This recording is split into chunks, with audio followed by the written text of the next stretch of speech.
information from Omaha police related to a fatal officer-involved shooting near 101st and Pacific.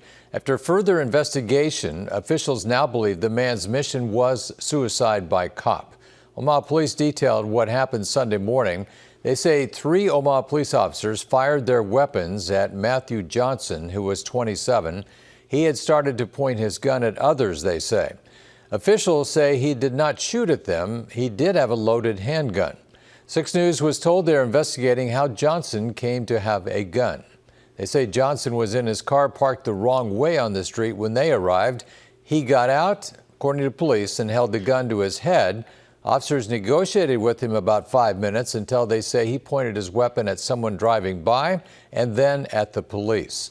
They say there was no time or safe situation for a mental health co-responder to help. Especially on a high-profile call that just makes the hair rise on your back of your neck. An armed party who wants officers to come where he can shoot at the officers.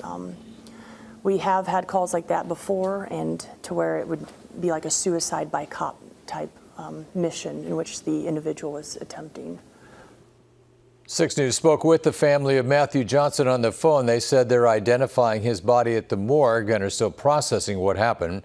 The 3 involved officers are on paid administrative leave, which is protocol for officer-involved shootings. And following that shooting, others with similar experiences are sharing their thoughts. Our Marlo Lundak joins us tonight with another perspective on Sunday's incident. Within 5 minutes of making contact with 27-year-old Matthew Johnson, Omaha police shot and killed him. He was experiencing a mental health crisis. He pointed his gun at bystanders and then at responding officers. It's happening way too much. Larry Dirksen is the uncle of Joey Jones. In January, Jones was killed by police after walking into a West Omaha Target with an AR-15. Dirksen says his nephew was also struggling with mental health.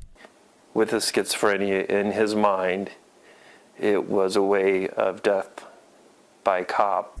In the years leading up to his nephew's death, Dirksen recognized gaps in mental health support in the community. To help fill those gaps, he started a nonprofit called No Shame. We know there's not enough resources in the community, so we really need the community to engage the conversation. One of the things we're really working on is having more mental health panels, having more educational moments, and let's really talk about it. His mission is prevention, stopping escalations like his nephew's in the incident from Sunday night before they start. That's why his nonprofit helps train mental health coaches. We were able to assign them a coach to kind of walk them through a 90-day journey with them and their family, what resources are available, touching base with them daily, and just kind of leading them along the way. He says simply talking about it can change the course of someone's life. There's just something so powerful about going to a meeting and hearing somebody share their story, and then seeing look in someone else's eyes that, somebody really knows what I'm going through.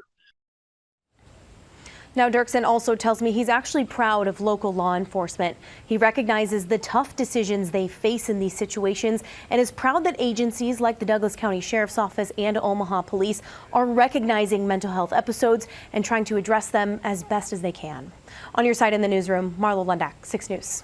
September is also Suicide Prevention Awareness Month. Tony Green, the interim director of behavioral health for the Department of Health and Human Services, says talking about how you are feeling can help alleviate some of your distress.